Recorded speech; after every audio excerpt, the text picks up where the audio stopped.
ہٹوا لی گئی. یہ آپ کہہ سکتے ہیں کہ جو خبر رپورٹ ہوئی اور پریشر ڈال کے اس خبر کو ان کی ویب سائٹوں سے ہٹا لیا گیا ہے دباؤ ڈال کے. یقیناً دباؤ کے بغیر تو یہ ممکن نہیں ہے. بات یہ ہے کہ جو جنرل، چونکہ یہ بہت امپورٹنٹ ایشو ہے آزاد کشمیر کی کرنٹ افیئرس کے اعتبار سے، ہم داسو واقعے پہ بھی جائیں گے اور اس پروجیکٹ پہ بھی، اور پورے سی پیک کے حوالے سے بھی جو ہماری ریزرویشنز ہیں ان پہ بھی گفتگو کریں گے. لیکن سب سے پہلے میں یہ سمجھتا ہوں کہ ناظرین کو یہ پتہ ہونا چاہیے کہ بریگیڈیئر نعیم ملک کو اس الزام کے جرم میں ان کی خدمات کو واپس لے لیا گیا ہے. جنرل نعیم جو ہے، بریگیڈیئر نعیم جو ہے، وہ جو موجودہ ISI چیف ہیں ان کے ولیج فیلو ہیں. اور دوسری بات یہ ہے کہ ان کو جو مرکز کی طرف سے ٹاسک دیا گیا تھا آزاد کشمیر کے الیکشن کو منور کرنے کے لیے، اور ایک ہوم ورک کر کے تو PTI کو ریکمنڈ کرنا کہ کن کن امیدواروں کے پوزیشن حلقہ جات میں اچھی ہے، ان کو ٹکٹ جاری کروانے کے لیے سفارش کرنا. لیکن انہوں نے جن امیدواروں کو ریکمنڈ کیا اور PTI نے ان کے کہنے پہ جو ٹکٹ جاری کیے، بعد ازاں جو کاؤنٹر انٹیلیجنس رپورٹس کے مطابق وہ درست امیدواروں کو نہیں انہوں نے ٹکٹ جاری کروائے، بلکہ جن لوگوں نے انہیں رشوت دی، باہری رقوم دی، تو انہوں نے ان رقوم کے عوض ان کے ٹکٹ جاری کروائے. یہ اب ایک سوال چھوٹا سا آ گیا آپ کی بات پہ. جی، ان بریگیڈیئر صاحب سے یہ کام لے سکنے کا حق یا آپ سوچے قانون یا کوئی ہے کہیں پہ کہ ان سے ڈائریکٹ یہ کام مرکزی حکومت لے سکے؟ دیکھیں، بات یہ ہے کہ کانسٹیٹیوشنلی آپ کو پتا ہے کہ ISI بطور انٹیلیجنس ایجنسی یہ پرائم منسٹر کے انڈر کام کرتی ہے، بالکل یہ صحیح ماتحت ہے، اور پرائم منسٹر کو کانسٹیٹیوشنلی یہ پابند ہے ان کو رپورٹ کرنے کی، اور ان کی طرف سے دیے جانے والی ٹاسک پہ بھی وہ عمل کرنے کی پابند ہے یا نہیں ہے، لیکن کانسٹیٹیوشنلی ان کے سامنے جواب دہ ہے. تو اس لیے یہ ہے کہ اگر ان کی طرف سے کسی قسم کی کوئی ہدایات دی جائیں تو اس پہ یہ عمل درآمد کرتے ہیں. اس میں جو موثوق ذرائع کہتے ہیں کہ یہ ISI چیف اور پرائم منسٹر کی ملی بھگتی، جس میں جو آرمی چیف تھے وہ باخبر نہیں تھے اس حوالے سے. اور ایک ذرائع کی خبر یہ ہے کہ یہ اصل میں MI اور IB نے اس خبر کو جو ہے وہ افشاں کیا، جو پاکستان میں اور آزاد کشمیر کے اخبارات میں یہ خبر رپورٹ ہوئی. چونکہ اب تو رقم بھی جو ہے وہ فیگرز میں آ چکی ہے، ٹوٹل اور کتنا وصول کیا اور باقی کیا تھا، کتنا وصول کیا، اور پھر حلقہ جات میں، اور ساتھ میں یہ وعدہ انہوں نے کر رکھا تھا کہ تنویر الیاس جو ایک بہت بڑے بزنس مین ہیں اور اسلام آباد کے اندر ان کا ایک بڑا جو ہے وہ بزنس پلازا ہے جو سنٹوریم کے نام سے جانا جاتا ہے، تو ان کو پرائم منسٹر بنانے کے لیے انہوں نے یہ وعدہ کیا ہوا تھا کہ PTI کی حکومت بھی ہم بنوائیں گے اور پرائم منسٹر جو ہے وہ سردار تنویر الیاس کو بنائیں گے. یہ خبر آپ کہہ سکتے ہیں کہ یہ اب کوئی راز نہیں رہی. ویسے تو پہلے بھی سینہ گزٹس تھی، اور اس میں شاید آپ کو علم ہو کہ جو PTI کے جو بنیادی کارکنان تھے یا جو صدر PTI بارسٹر سلطان محمود چودھری، ان کو بھی شدید قسم کے تحفظات تھے، اور وہ یہ سمجھتے تھے کہ ان کو مسلسل اگنور کیا جا رہا ہے، بلکہ ان کے حلقے میں ان کو ہروانے کی بھی کوششیں کی جا رہی ہیں تاکہ وہ الیکشن جیتے ہی نہ تو لہٰذا سموتھلی جو ہے وہ تنویر الیاس کو پرائم منسٹر بنایا جا سکے. یعنی ایک ہی بندہ اپنا سامنے آئے بس کینڈیڈیٹ. جی مطلب یہ کہ ظاہر ہے کہ پی ٹی آئی کا صدر جو ہے وہ بیرسٹر سلطان محمود چودھری ہیں اور ان کو یہ خیال تھا کہ شاید بیرسٹر سلطان محمود چودھری کی حمایت میں کچھ ایم ایل ایز جو اگرچہ انہی کے تعاون سے جیتیں گے لیکن شاید وہ یہ مطالبہ کریں کہ چونکہ یہ پریزیڈنٹ ہیں اور ان کا حق بنتا ہے تو لہٰذا وہ کام ہو ہی نہ جس میں کوئی یہ مطالبہ رکھے. اور کئی وفاقی وزراء جو ان کے حلقے میں گئے تو بجائے ان کے حق میں کوئی کمپین چلا رہے کہ کہتے ہیں کہ کئی لوگوں کو اس بات پہ اکسایا گیا کہ آپ ان کے خلاف کام کریں یا جو لوگ ان کے خلاف کام کرنے کے لیے آمادہ ہیں نون لیگ کے علاوہ تو ان کی حوصلہ افزائی کی گئی جس میں اعظم سواتی کا نام بڑے تواتر کے ساتھ آ رہا ہے کہ جو انہوں نے میرپور کا دورہ کیا تو وہ جتنے لوگ جو پی ٹی آئی کے جو اینٹی بیرسٹر تھے یا بیرسٹر صاحب کی پالیسیوں کو پسند نہیں کرتے تھے اور وہ سمجھتے ہیں کہ الیکشن میں ان کے بجائے انہیں ٹکٹ ملنا چاہیے تھا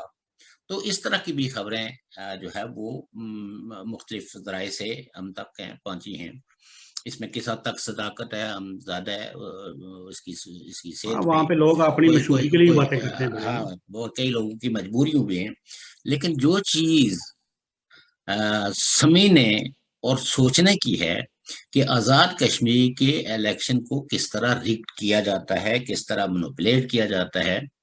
اور جب وہ ایکسپوز ہو گئے تو ان کی خدمات واپس لے لی گئی اور دوسرے جو بھیجے گئے ہیں برگیڈیئر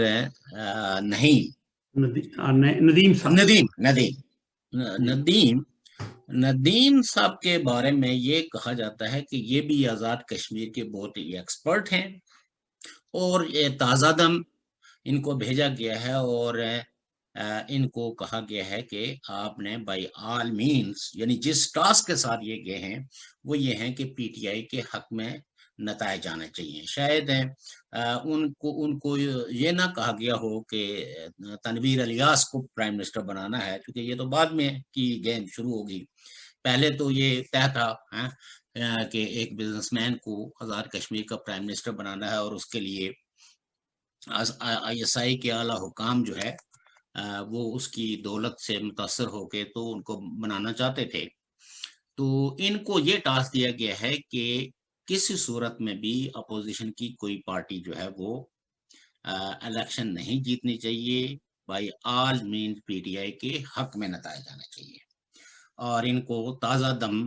حکم کے ساتھ ان کو مظفر آباد روانہ کیا گیا ہے اور اس کے بعد انہوں نے اپنا کام جاری کر دیا ہے.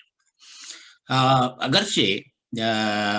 آپ یہ کہہ سکتے ہیں کہ یہ دہاندلی کا یہ جو منصوبہ ہے ایکسپوز ہو چکا ہے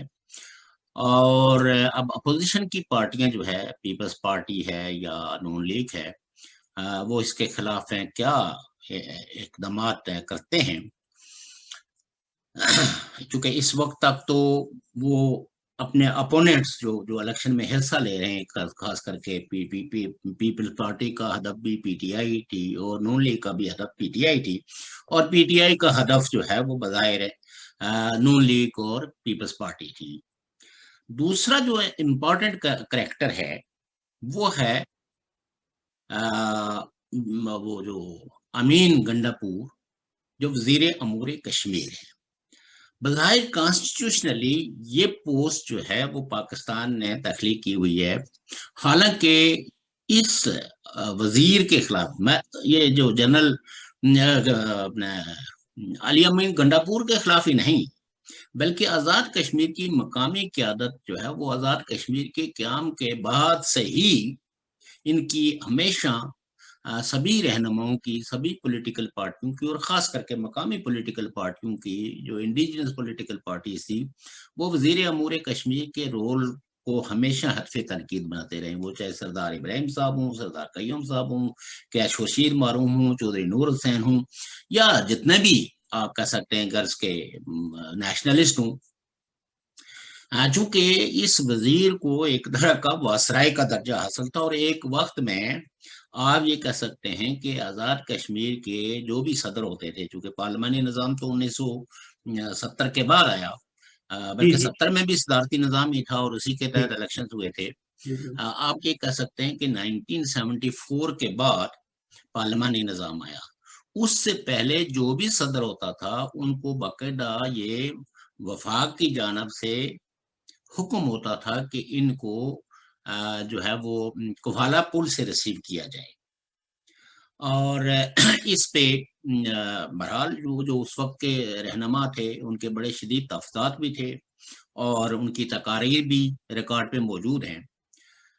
لیکن پاکستان کا جو اپنا فریم ورک ہے اس وزارت کے حوالے سے وہ یہ تھا کہ یہ کشمیریوں کے اندر جو ہے وہ اختلاف نہیں بلکہ ان کو متحد کرنے میں، ان میں ہم آہنگی پیدا کرنے میں، ان میں مکالمہ کرنے میں، ان کے آپسی جو اختلافات ہیں ان کو کم کرنے میں اپنا رول ادا کرے گا، تاکہ جو سو کالڈ پاکستان کے نزدیک تحریک آزادی ہے اس کو کامیابی اور فتح مندی سے ہمکنار کرنے کے لیے آزاد کشمیر کا یہ خطہ جو ہے وہ رول یہ اپنا ایک کردار ادا کر سکے. لیکن فی زمانہ اس وزارت نے تقسیم کرو اور حکومت کرو کی پالیسی اختیار کی رکھی ہے. یہ جو موجودہ جو وزیر ہیں علی امین گنڈاپور، انہوں نے جس طرح کی زبان بد تہذیبی اور بے ادبی وہاں پھیلائی ہے، اس پہ آزاد کشمیر کے تقریباً ہر جگہ پہ ہی لوگوں نے برا نہ صرف برا بنایا بلکہ کئی جگہوں پہ لوگوں نے مظاہرے بھی کیے اس کی بد تہذیبی کے خلاف. اور پھر آپ نے دیکھا کئی جگہوں پہ جوتا باری بھی ہوئی ہے، ٹماٹر بھی پھینکے گئے ہیں، گندے انڈے بھی پھینکے گئے ہیں، کئی جگہوں پہ پتھراؤ بھی ہوا ہے. اور آپ یہ اندازہ کیجئے کہ ایک وفاقی وزیر جو وزیر امور کشمیر ہے وہ اپنے ریوالور جیب سے نکال کے تو وہ فائرنگ کر رہے ہیں. اور یہ اب پاکستان کا جو قانون ہے یا آزاد کشمیر کا قانون اس کے مطابق ہے کچھ لوگوں نے جا کے ان کے خلاف ایف آئی آر بھی درج کروائی ہے. لیکن وہ ایف آئی آر درج تو ہو گئی لیکن کاروائی اس وقت تک کوئی نہیں ہوئی ہے. پھر الیکشن کمیشن نے بھی ایک آرڈر جاری کیا جس میں ان کو آزاد کشمیر بدری کا ان کو آرڈر جاری کیا گیا ہے، لیکن وہ آج بھی اسی طرح دندناتے ہوئے پھر رہے ہیں. تو اس سے آزاد کشمیر کی مظلومیت، محکومیت اور لالیسنس کا آپ اندازہ لگا سکتے ہیں کہ پاکستان کے کسی ادارے کو آزاد کشمیر کی نہ حکومت کی نہ جو ادارے ہیں ان کی کسی کنسرن سے کوئی غرض ہے، بلکہ وہ اپنے مطلوبہ نتائج حاصل کرنے کے لیے ہر نوع کا حربہ استعمال کرنے کے لیے تیار ہے. اور آج جو ہے وہ prime minister of Pakistan Imran Khan جو ہے وہ باغ تشریف لے گئے ہیں اور بڑے بڑے اشتہارات اور وہ تمام جتنے بھی ایم ایل ایز جو ان کے نامزد امیدوار ہیں ان سب کو ہدایت جاری کی گئی ہے سرکاری طور پر،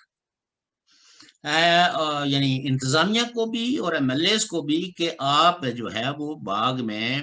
عمران خان کے استقبال کے لیے بہت بڑی تعداد میں لوگوں کو لائیں. ویسے بھی باغ ضلع جو ہے وہ اس کی چونکہ سرحدیں پونچھ سے بھی ملتی ہیں اور دیر کوٹ اور اپنا شرقی غربی سارے حلقوں سے لوگوں کو اکٹھا کیا گیا ہے. اور وہاں عمران خان صاحب نے لوگوں کو پاکستان کے ساتھ رشتے کا ایک بہت بڑا درس دیا اور انہوں نے وہی اسلامائزیشن اور اسلامی لوگوں کو اور آزاد کشمیر کے جو مسلمان ہیں ان کے مذہبی جذبات کو بھڑکانے کی کوشش کی ہے. یہ سب چیزیں میں سمجھتا ہوں کہ بین الاقوامی برادری اس سب چیزوں کو دیکھ رہی ہے، آبزرو کر رہی ہے، اور پاکستان کے میڈیا کو میں اس موقع پہ سلام پیش کرتا ہوں کہ انہوں نے بھی آواز اٹھائی ہے علی امین گنڈاپور کے ان حرکات اور سکنات پہ ایک سیریس نوٹ دیا ہے. اور پھر یہ ہے کہ ایک اور واقعہ ہوا ہے اسلام آباد میں کہ افغانستان کے جو پاکستان میں ایمبیسیڈر ہیں ان کی بیٹی کو دن دہاڑے جو ہے ان کو تشدد کا نشانہ بنایا گیا اسلام آباد میں اور اغوا بھی کیا گیا ہے اور وہ زخمی حالت میں جو ہے وہ واپس جو ہے دستیاب ہوئی ہے. دستیاب ہوئی ہیں. اب آپ اس سے اندازہ کر سکتے ہیں کہ پاکستان کے اپنے دعوے، وہ دعوے جو یہ ہمیشہ کرتے رہتے ہیں کہ ہم جو ہے نا وار اگینسٹ ٹیررزم میں ہم فتح یاب ہو گئے ہیں اور ہم نے سارے سلیپنگ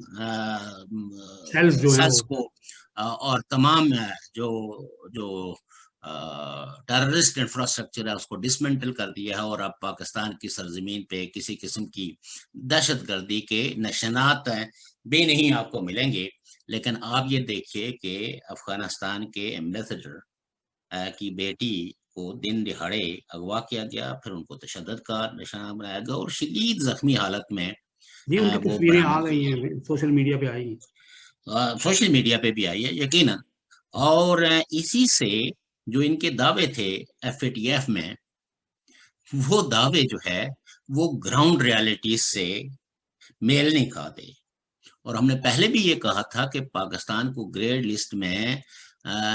رکھا گیا ہے کیونکہ پاکستان جن چلاکیوں کو بلیو کرتا ہے، جی یس، جن چلاکیوں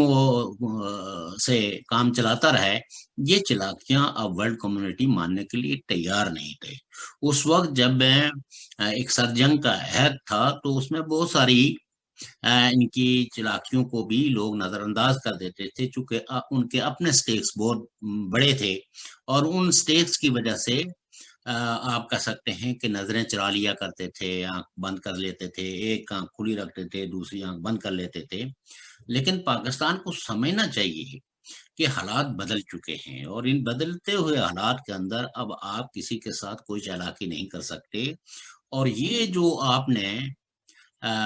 جو ایسٹ پال رکھے ہیں، ان ایسٹس کو آپ اپنی ریاست کے مفادات کے لیے اگر استعمال کریں گے تو یہ ریاست اور زیادہ مشکلات اور مصائب میں آئے گی. پہلے سے ہی مشکلات اور مصائب میں ہے، جس کی وجہ سے پاکستان کا وجود جو ہے there are many people who have constrained کہ یا پاکستان اپنا وجود برقرار رکھ سکے گا یا نہیں رکھ سکے گا. جو اس کی اکنامیکل کنڈیشنز ہیں، جو سیاست کے اندر جو مارا ماری ہے،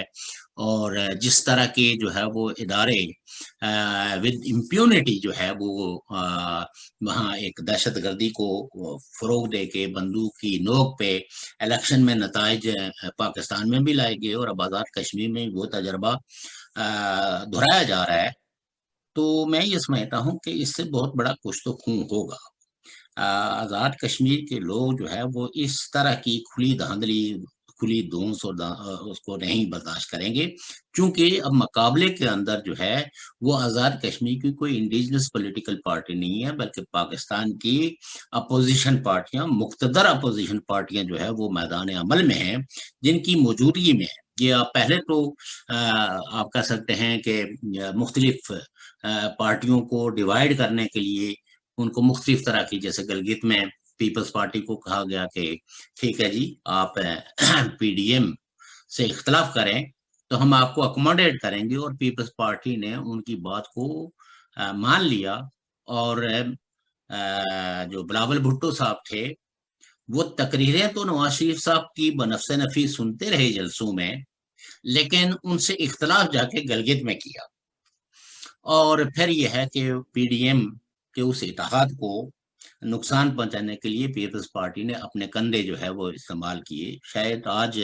وہ اندر سے تلملا رہے ہوں اور اپنی غلطیوں پہ اپنا منہ نوچ رہے ہوں، لیکن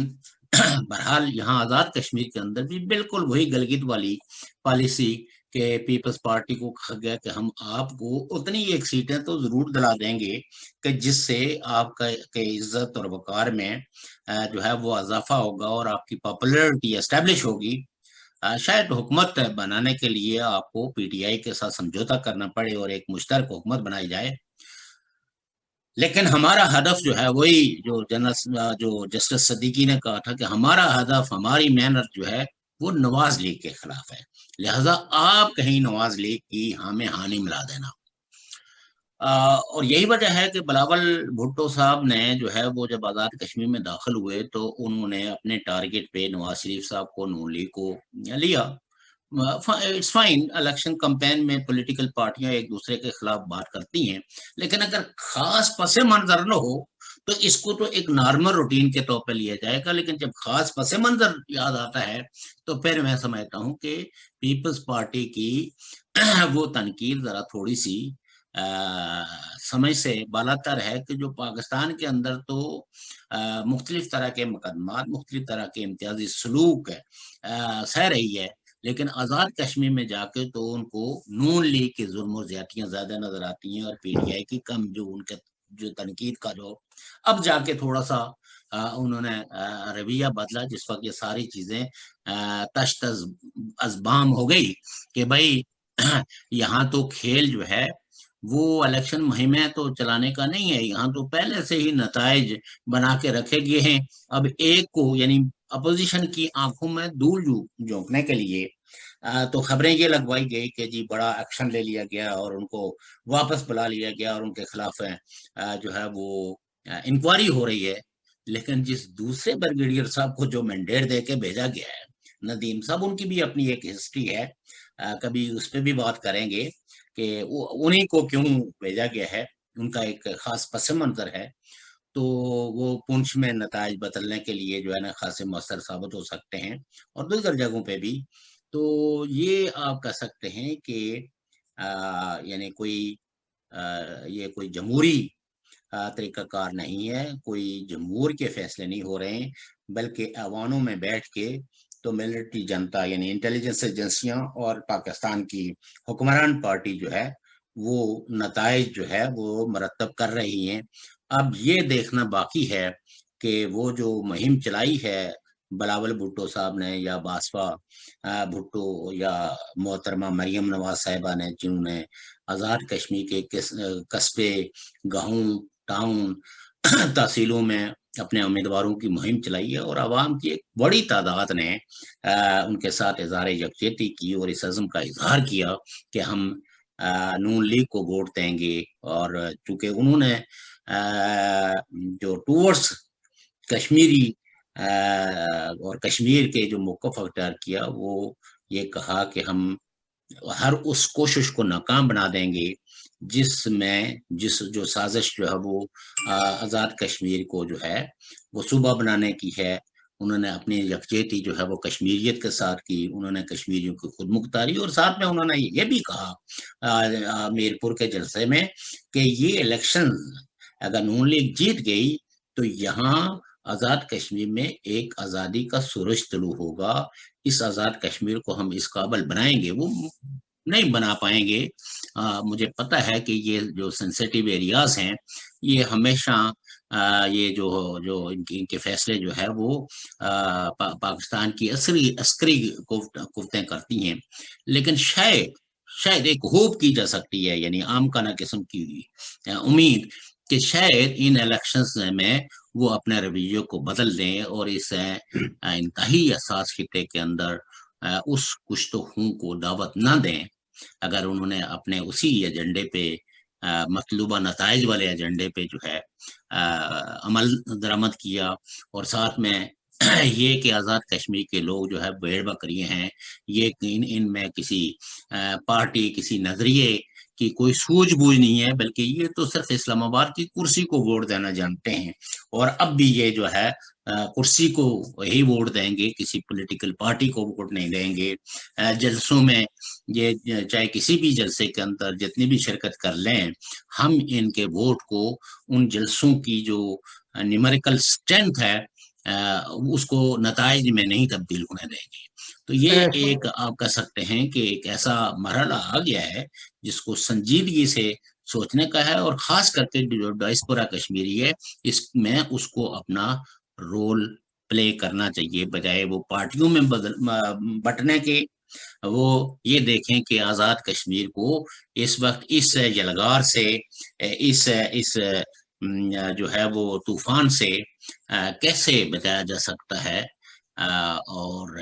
لوگوں کو کیسے محفوظ کیا جا سکتا ہے، ان کی جانوں کو جو خطرات ہیں ان خطرات سے ان کو باہر کیسے نکالا جا سکتا ہے، یہ میں سمجھتا ہوں کہ بڑی اہمیت کی عمل ہے۔ ایک بات یہ ہے کہ افغانستان کے بارے میں امن کانفرنس اسلام آباد میں ہونے والی تھی، اس کو ملتوی کر دیا گیا۔ اس کے بعد سی پیک والا جو ایک اجلاس بڑا اہم ہونا تھا کل، وہ بھی ملتوی کر دیا گیا تھا۔ اور چائنا کی اپنی انویسٹیگیشن ٹیم جو ہے وہ یہ داسو جو بس والا واقعہ ہوا اس کی تحقیق کے لیے بھی پہنچ گئی ہے۔ اب امن کانفرنس اگر ملتوی ہو رہی ہے تو اس کا سیاسی اثر کیا پڑے گا، کیونکہ پاکستان اس کا میزبان تھا اور مہمانان تو باہر سے آنے تھے، افغانستان سے لازمی بات ہے، جو افغانستان میں جن قوتوں کا یا جن طاقتوں کا یا جن جو لوگ کردار ہیں امن کے لیے ہونا چاہیے ان کو آنا تھا، تو اس کا سیاسی اثر کیا پڑے گا ایک ایسے وقت میں آپ کے اس سوال کی طرف تھوڑا سا بعد میں آتا ہوں۔ پہلے جو آپ نے جو داسو جو واقعہ ہوا ہے جس میں 10 چینی انجینئر جو ہے وہ ہلو 10 چینی انجینئر جو ہے وہ مارے گئے ہیں، 13 لوگ سارے ہوئے جی 9 چائنیز، 2 ایف سی کے اہلکار اور 2 سیولین پاکستانی جو ملازم تھے وہاں پہ جی۔ اور اس کے بعد جو چائنا کا جو ری ایکشن تھا، انہوں نے ایک تو اپنی تحقیقاتی ٹیم پاکستان روانہ کی، اور دوسری بات یہ کی ہے کہ اس پروجیکٹ کو فوری طور پر بند کر دیا گیا۔ اب آپ کو پتا ہونا چاہیے کہ داسو جو ہے وہ گلگت میں ہے، اور یہ بھی پتا ہونا چاہیے کہ آپ کو کہ آج سے کوئی 1 ہفتہ پہلے جو ایک انتاب جو گروپ تھا اس کا جو کمانڈر تھا، انہوں نے ایک پریس کانفرنس کی، اور یعنی آپ کا یہ کہہ سکتے ہیں کہ یہ شواہد تھے کہ جو ٹیررسٹ انفراسٹرکچر ہے وہ ری ایکٹیویٹ ہو گیا ہے، اور بعض دفعہ یہ اپنے لوگوں پہ بھی حملے کروا کے تو دوسروں پہ جو حملے ہیں ان کو جسٹیفائی کرواتے ہیں کہ ہم تو اتنے بے بس ہیں کہ ہم اپنے دوستوں کو اور وہ لوگ جو پاکستان کی تعمیر و ترقی میں حصہ لے رہے ہیں ان کی بھی حفاظت نہیں کر پاتے، تو ہم افغانستان میں مداخلت کو کہاں سے روک لیں، یا انڈین کشمیر کے اندر جو لوگ جاتے ہیں ان کو کیسے روک سکتے ہیں۔ یہ پاکستان اپنی ایک بے بسی اور آپ کہہ سکتے ہیں کہ ٹیررزم میں یہ بتانے کی دنیا کو کوشش کر رہا ہے کہ ہم بہت ہی بے بس اور لاچار ہیں ٹیررزم کے ہاتھوں، تو لہٰذا ہماری اس مظلومیت کو تسلیم کر لیا جائے، حالانکہ یہ چالاکی ہے۔ دوسری بات یہ ہے کہ آپ یہ دیکھیں کہ یہ جو سی پیک ہے اس میں وائڈلی اس کو پنجاب میں ویلکم کیا گیا ہے، باقی علاقوں کے اندر سی پیک کے بارے میں تقریباً ساری قوموں نے اپنے تفصیلات کا اظہار کیا ہے، اس میں گلگت بلتستان کے لوگ بھی شامل ہیں، چونکہ وہ بھی ایک متنازع خطہ ہے، اس کے مستقبل کا بھی فیصلہ ہونا باقی ہے۔ دوسری بات یہ ہے کہ جو انوائرمنٹلسٹ ہیں ان کے بھی بڑے شدید تحفظات ہیں کہ چونکہ اس ہیوی پروجیکٹ کی وجہ سے جو کمرشل بیسس پہ چلے گا، اس سے گلیشیئرز کو جو ہے وہ شدید نقصان ہونے کا اندیشہ ہے۔ پہلے ہی گلیشیئرز میلٹ ہو رہے ہیں اور اس کی وجہ سے علاقے کے خطے کا جو موسم جو ہے وہ کافی تبدیل ہو گئے ہیں۔ ایک تو ان کے بھی تحفظات تھے، دوسرا جو ان خطوں کی جو انڈیجنس پاپولیشنز ہیں، چاہے وہ گلگت بلتستان کے ہوں، چاہے وہ خیبر پختونخوا کے ہوں یا بلوچستان کے ہوں، اور آپ کو پتا ہے کہ کئی دفعہ اس پہ ڈیمونسٹریشنز بھی ہوئے، اور کئی پاکستان کے مقتدر دانشوروں نے بھی آرٹیکلز لکھے ہیں جو ڈان میں پبلش ہوئے ہیں، نیوز انٹرنیشنل میں پبلش ہوئے ہیں، جس میں انہوں نے یہ کہا کہ اس پروجیکٹ سے خطے کو کوئی بڑا مالی اور معاشی فائدہ نہیں ہونے والا، اس کے جتنے بھی معاشی فوائد ہیں وہ صرف چائنا سمیٹے گا، اور ان علاقوں پر جو اس کے برے اثرات مرتب ہوں گے وہ اس علاقے کے لوگوں کو بھگتنے ہوں گے، چونکہ اس میں ایسا کوئی فنڈ نہیں رکھا گیا کہ جو اس علاقے کی جو انوائرمنٹ ہے اس کا تحفظ ہو۔ یہاں کوئی اب یہ دیکھیے کہ گوادر پورٹ جو ہے، اور گوادر کا وہ سارا علاقہ جو ہے وہ چائنا کو پاکستان نے ایک معاہدے کے تحت دیا، جس میں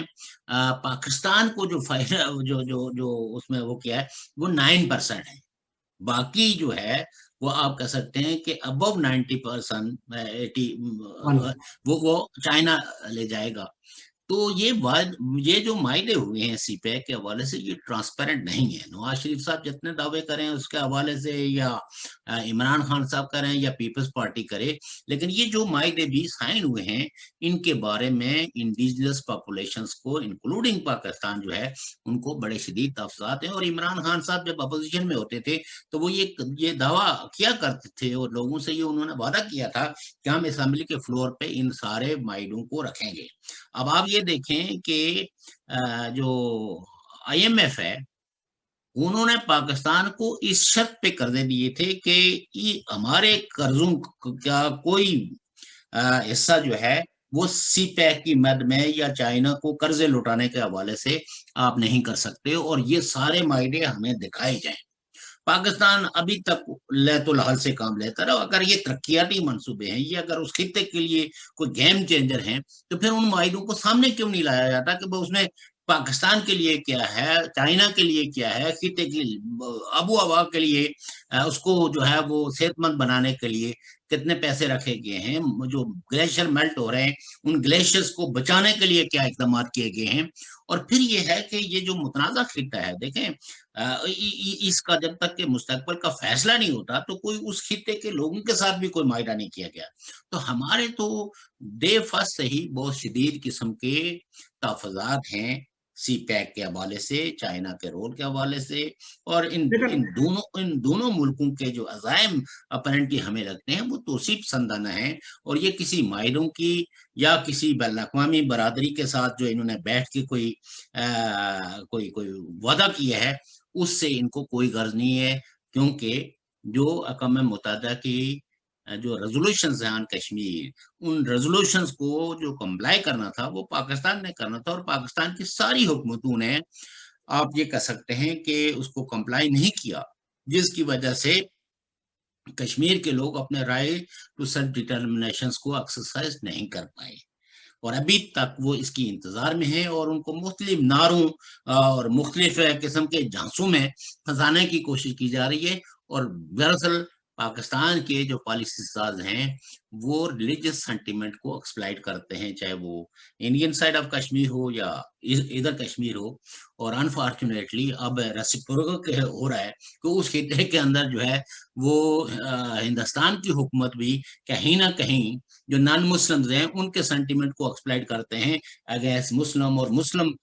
کے سینٹیمنٹس کو پاکستان ایکسپلائٹ کرتا ہے اگینسٹ ادر دوسرے مذاہب کے خلاف, جس کی وجہ سے ریاست جو جموں کشمیر ہے اس کے اطاعت کو ناقابل تلافی نقصان پہنچ چکا ہے, اور پہنچ بھی رہا ہے, اور آئندہ مزید پہنچے گا اگر یہ پالیسیاں تبدیل نہ ہوئی.